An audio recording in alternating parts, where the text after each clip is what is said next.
Nous allons maintenant nous intéresser au correcteur orthographique. J'utiliserai toujours le même document, le 17 voyage 2. Dans ce document, j'ai commis volontairement une faute d'orthographe, j'ai pris comme cobaye le mot shopping et j'ai rajouté un deuxième P. Donc évidemment, c'est une faute d'orthographe, il n'y en a qu'un seul. Immédiatement, Word a reconnu la faute et a surligné le mot d'un trait ondulé rouge. Je vais donc faire un clic droit sur le mot shopping. Et là, Word me propose une série de remplacements possibles. Donc évidemment, ce n'est pas la première proposition, mais la deuxième, avec un seul P, que je vais choisir. Je valide shopping avec un P. Et la faute se trouve ainsi corrigée.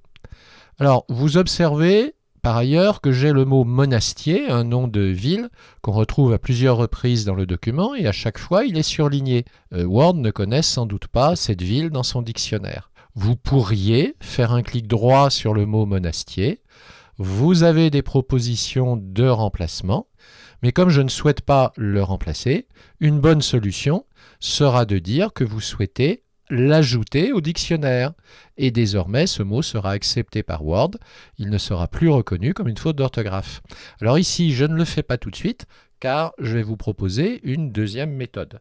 Je vais faire la touche Échappe au clavier, Escape, tout en haut à gauche de votre clavier, pour fermer cette fenêtre. L'autre proposition, c'est que je peux, tout d'abord en me plaçant au début de mon texte, venir dans l'onglet Révision, et tout à fait à gauche, prendre l'option Grammaire et orthographe.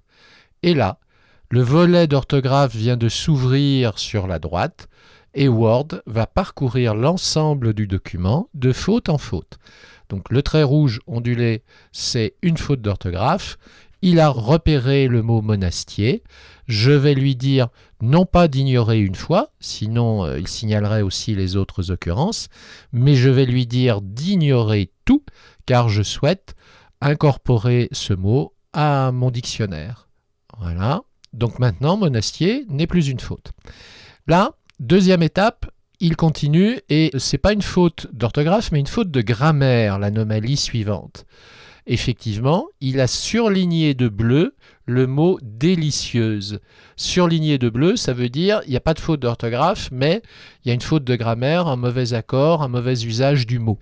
Ici, je ne souhaite pas du tout faire cette correction, je pense que c'est Word qui a tort, et je vais prendre l'option ignorer une fois. Je laisse le mot au féminin. Il continue, et là, il me propose sur l'occurrence suivante, qui est toujours une question de grammaire, de corriger cette négation. D'après lui, on devrait dire « je n'ai jamais ». Alors, je vais valider « je n'ai jamais » et je lui dis de modifier.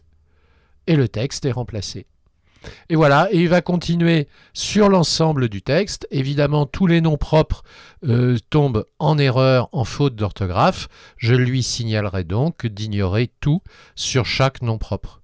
Et là, le mot accalmie, c'est un petit peu particulier. Il signale comme une faute d'orthographe, mais ce n'est pas tout à fait ça. Le mot est correctement orthographié, mais il est redoublé. On a deux fois le mot accalmie. Je vais donc lui dire de supprimer la deuxième occurrence. Je clique sur supprimer.